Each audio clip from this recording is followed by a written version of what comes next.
दर्जी बुनकर जो थे उनकी मुकम्मल तौसी की जाने के बाद लाखों में लोग जो है हलाक हो गए। जी यहाँ पे हम देख सकते एक्सप्लॉयटेशन ऑफ फार्मर्स को जो है ज़राअत करने से, अनाज उगाने से रोका गया, जिसकी वजह से जो है यहाँ के फार्मर्स को हौलनाक अजाब और कहत में घेरा गया। इसके बाद दौलत की मुंतकिली की गई, drain of wealth and infrastructure. देखिए हम देख सकते हैं यहाँ पे ड्रेन ऑफ वेल्थ, ट्रेनों को और बंदरगाहों को जो है बुनियादी तौर पर बरतानिया की तिजारती मफादात के लिए इस्तेमाल किया गया और हिंदुस्तान का जो सोना चांदी और कुदरती वसाइल थे ट्रेनों के जरिए, बंदरगाहों के जरिए हिंदुस्तान से बरतानिया मुंतकिल किए गए, जिसे हम ड्रेन ऑफ वेल्थ कहते हैं। माशरती और माशी बदहाली, सोशियो इकोनॉमिक बैकवर्डनेस, गुर्बत और बेरोजगारी, मकामी सनतों की तबाही के बायस दही इलाकों में गुर्बत और बेरोजगारी जो है तेजी से फैली। तालीम में लापरवाही, बरतानवी हुकूमत के बाद जो है तालीम में मुसलसल लापरवाही की गई, जिसकी वजह से 1947 तक शराए खवाइंदगी 16% से सिर्फ 16% से भी जो है कम हो गई। देखिए हम यहाँ पे देख सकते हैं बंगाल फार्मिंग में बहुत सारे लोग बदहाल हो गए, अनाज ना मिलने की वजह से जो है कई लोग मौत के शिकार हो गए। और जो है ये है ब्रिटिश इंडिया मैप, फ्लैग है, और ये जो इंडिया में ब्रिटिश की जब रूल था तो ब्रिटिश इंडिया से पहले ब्रिटिश का नाम दिया जाता था, जिसे ब्रिटिश इंडिया कहा जाता था। और जो है जदीद सनतों की रोकथाम की गई ताकि हिंदुस्तान आगे ना बढ़े और जो है रोजगार के मौके लोगों को कम मिले। जज़ाकल्लाह। म्यूजिक नहीं है साहब, एक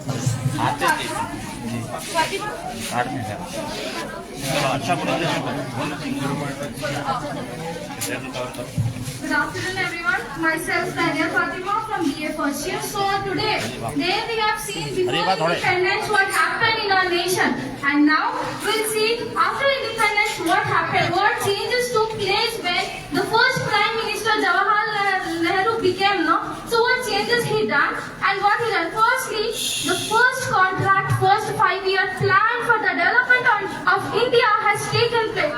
Firstly, they all focused on the agriculture and irrigation. The people who are dying without eating, they mainly concentrated on the education, irrigation. Okay, so here see first 5-year plan they contracted, they signed their contract. After that, they mainly concentrated on the irrigation of the people. Irrigation. After that, next here they also built the Bhakra Dam, Hirakud Dam. See, Hirakud Dam is now the world famous and largest dam where the foreigners will also come to visit India to see the Hirakud Dam. And here the Bhakra Dam. These dams are built to provide the electricity, water for the irrigation. And next what they did? Next, Nehru ji, the Prime Minister, he concentrated in the industrialization and planning commission. See, here the Professor Mahalanobis, he is the father of statistics. He gave the basic economic for the nation to build a strong and never broken nation. He gave the beginning of the economics, modern economics. And next, after that, see, here the Nehru-Bilal steel plant. He concentrated on the Nehru-Bilal steel plant. Industrialization, the economy, the people should also get the work, they should get money and they should also eat. They all concentrated of that. Next, the rural and infrastructure community program. What infrastructure? How our India, our nation has ruined. Now how we should build it? How the nation should get developed and what problems the people are facing. They all focused on that and get development on that. Thank you. Very good. College को रोज आते रहो, आपकी IAS aspirant है ना। अपना introduction बोलो, जोर से बोलो। अस्सलामुअलैकुम, मेरा नाम सलमा है, मैं BA first year BA second year की तालिब हूँ। हमारा टॉपिक है Indians green and white revolution, the journey to food security and self reliance. Hindustan के सब्ज और सफेद इनकलाब के वज़ाई तहफ़्फ़ुज़ और खुद किफ़ायत का सफर। 1970 की दहाई में ये जो सब्ज इनकलाब है उसमें ये बताया जा रहा है कि लोगों को रोजगार दो और तरक्याती दही राहों में तरक्याती प्रोग्राम करो ताकि वो आगे बढ़ सके। इसी तरह से सब्ज इनकलाब के बारे में गेहूं की पैदावार में इजाफा, जिस तरह से यहाँ पर क्वेश्चन में दिखाया गया है फोटो में, जब ग्रीन रिवॉल्यूशन होती थी 1960 ईस्वी।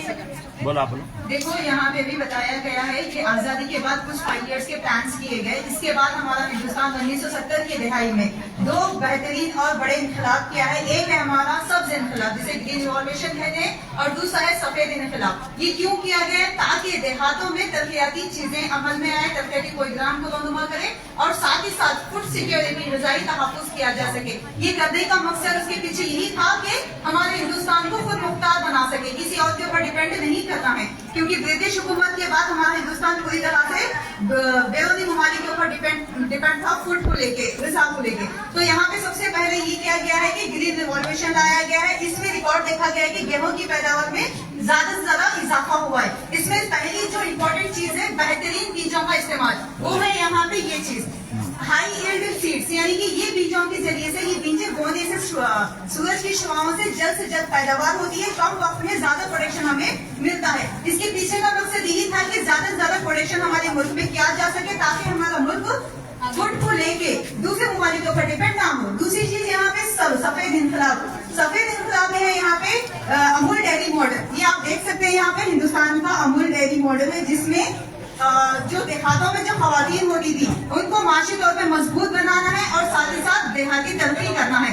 जिसमें दूध की रिकॉर्ड को ज्यादा देखा गया। और इसी के साथ हम देख सकते हैं कि हिंदुस्तान दुनिया के बड़े दूध पैदा करने वाली ममालिक में शामिल भी हो गया है। बैंकों की कौमी तहवील, यानी कि जो किसान पहले क्या करते थे, साहूकार हो गए, जागीरदार हो गए, जमींदार हो गए, उनके ऊपर डिपेंड होते थे और उनके ऊपर बंधुआ मजदूरी उन लोगों को बांधी जाती थी, उनका इस्तेमाल किया जाता था, क्योंकि उनके पास से कर्ज लेते थे।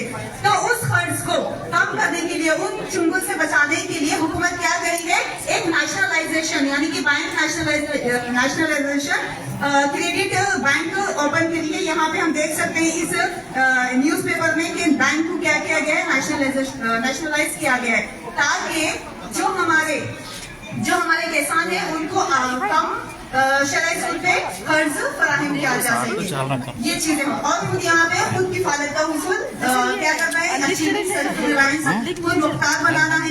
हिंदुस्तान जो पहले अनाज बाहर से मंगवाता था, अब अपने दम पे पूरे मुल्क चलाने के काबिल भी हो गया है। और ये क्या किया है, इन इनकलाबी इक़दाम ने हिंदुस्तान को एक महफूज और खुद कफील मैशियत बना दिया है। ये किसका नाम है? ये Swaminathan, very good, very good, British courier है। वेरी ये व्हाइट रेवोल्यूशन का फादर है, फादर ऑफ व्हाइट रेवोल्यूशन। जी सर।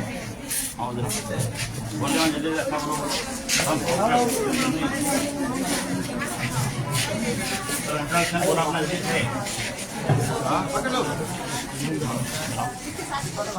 चलो बोलते रहो।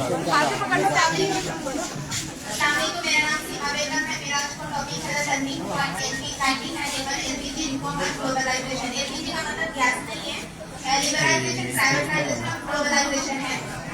कि 19 तारीख में बोर्ड 1991 ईस्वी में एलपीजी की हिंदुस्तानी मार्केट का आली की प्रगति से 1991 ईस्वी में अपना खोल एक कार्यक्रम पूरा किया जा चुका था। इससे क्या हमने माशी प्रोग्राम का खात्मा होता था, तो शरीफ मालिया और जर मालिया प्रोग्राम से निकालना था। आईफोन के लिए डॉक्टर मनमोहन सिंह ऐसा करे थे कि जो ब्रिटिश लोग आए हुए थे यहाँ पे तिजारत की तिजारत करने नहीं, अपने को हुकूमत कर चुके थे।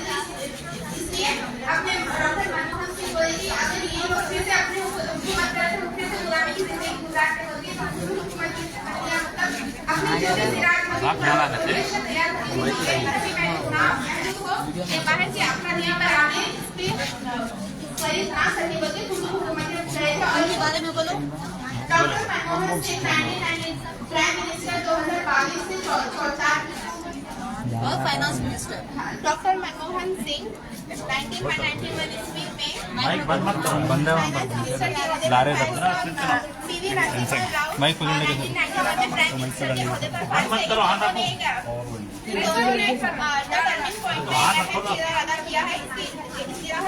विचार करो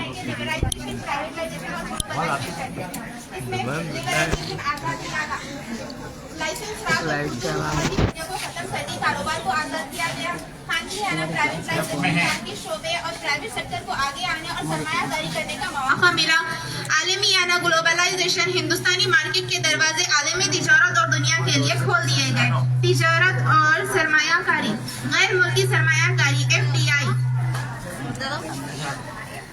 FDI foreign direct investment in India 1991 में ही शुरू किया है। इसका मकसद यह है कि गैर मुल्की कंपनियों को हिंदुस्तान में कारखाने लगाने की इजाजत मिली। दरआमद और दरआमदी टैक्स को कम किया गया, जैसे कि बाहर से जो भी अशिया आती है वहाँ पे उस अशिया के ऊपर टैक्स कम आयद करना ताकि आम इंसान भी उस अशिया को खरीदने के काबिल बनना। और बरामद यहाँ की जो भी अशिया होती है वो बाहर फरोख्त की जाती है। Bombay stock exchange the first and largest securities market in India. ये इसमें अशिया बहुत से ममालिक इसमें जर का एक्सचेंज करते हैं और ये तारीखी मोड़ में एक अहम किरदार अदा किया है। ये कंटेनर पोर्ट 1991 में इसमें भी एक अहम किरदार अदा किया है। ये बड़े लोहे के कंटेनर्स होते हैं, इसमें अशिया को महफूज किया जाता है। और बोले तो यहाँ एक शिकागो जहाज के जरिए से अशिया को एक जगह से दूसरी जगह मुंतकिल किया जाता है।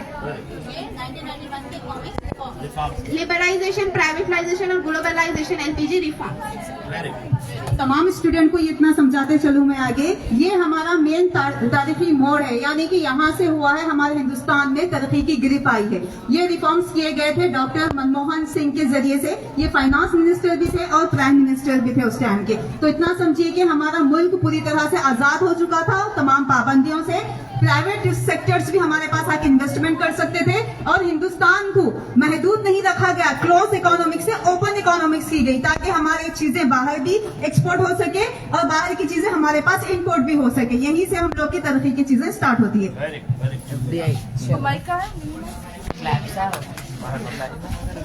अस्सलाम वालेकुम, मेरा नाम वजीहा नाज है, मैं BA फर्स्ट ईयर की तालिब इल्म हूँ। मेरा आज का टॉपिक है India's IT revolution becoming the world's digital powerhouse 2000 से 2009। हिंदुस्तान का IT इनकलाब दुनिया के डिजिटल पावर हाउस का क़याम 2000 से 2009 के दरमियान। आए हम इसका छोटा सा जायजा देखते हैं। इंफॉर्मेशन टेक्नोलॉजी और सॉफ्टवेयर खिदमत की तेज रफ्तार तरक्की ने हिंदुस्तान को दुनिया के अहम तरीन IT और ग्लोबल आउटसोर्सिंग यानी कि दुनिया में तमाम जितनी भी IT मुल्क हैं, IT मुल्क कायम कर रही है, उन तमाम मुल्कों में हमारा मुल्क हिंदुस्तान भी शामिल हो गया है। इसके अहम नुकात ये है, IT की तेज रफ्तार तोसी, इंफॉर्मेशन टेक्नोलॉजी की सनत ने मुल्क भर में बेमिसाल तरक्की हासिल की। यानी इस पीरियड में हमारी शुरुआत हुई है जहाँ हम उन मंजिलों को तय कर सकते हैं जहाँ हम कमजोर थे, जहाँ IT से सॉफ्टवेयर की बरामदत में इजाफा, यानी कि हमारे मुल्क में IT सर्विसेज सिर्फ इस्तेमाल ही नहीं किया जा रहा बल्कि दूसरे ममालिक को बरामदत भी किया जा रहा है। BPO यानी कि BPO यानी कि सारी दुनिया भर में बड़े बड़े ममालिक जैसे अमेरिका की कंपनियों ने खुद का काम नहीं करके हमारे इंडिया की कंपनी को देते हैं, उसे हम BPO कहते हैं। आउटसोर्सिंग यानी कि दूसरे ममालिक से हमारे मुल्क में बिजनेस प्रोवाइड किया जाना, जिसको हम BPO कहते हैं, बिजनेस प्रोसेस आउटसोर्सिंग, जो कि एक माशी हुकूम के तौर पे उभरा है। नेक्स्ट कॉल सेंटर्स और सेंटर्स के इसके जरिए से रोजगार में इजाफा है। बोलो, सेंटर्स के जरिए रोजगार में इजाफा, यानी कई नौजवान पेशेवर अफराद के लिए लाखों की तादाद में मुलाजिमत के मौके पैदा हुए। इन्फोसिस हिंदुस्तान की बड़ी IT कंपनी है। ये सॉफ्टवेयर खिदमत अंजाम देती है। इसकी वजह से हमारे मुल्क को सारी दुनिया में पहचान मिली है। इसका अहम रोल अदा हुआ है हमारे हिंदुस्तान का नाम पहचान। ये क्या है? इन्फोसिस कंपनी का लोगो।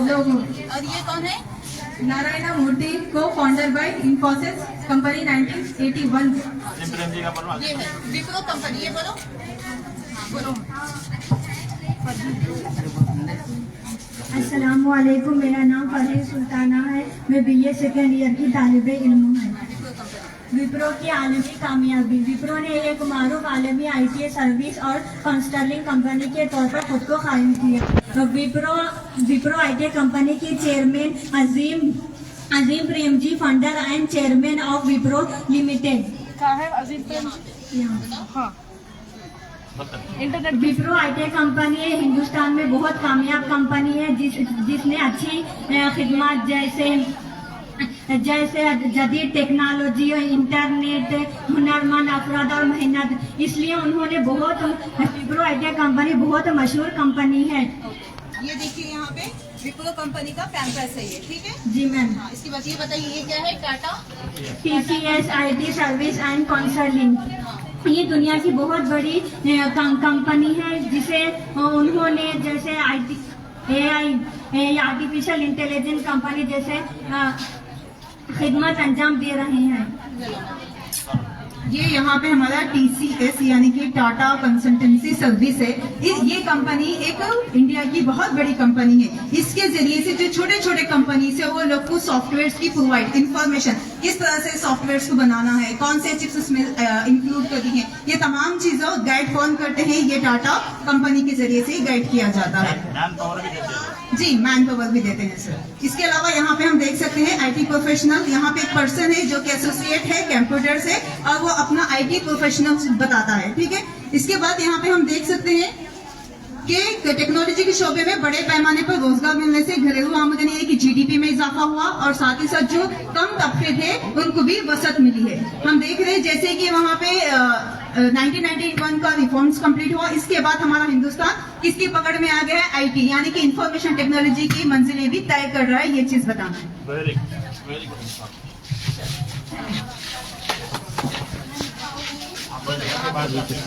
अस्सलामुअलैकुम वरहमतुल्लाहि वबरकातुहू। मेरा नाम सना फातिमा है, मैं BA फर्स्ट ईयर की स्टूडेंट हूँ। मेरा उन्वान है नया हिंदुस्तान 2020 ईस्वी ताहाल तरक्की जदीयत और खुद अहंसारी का नया दौर, न्यू इंडिया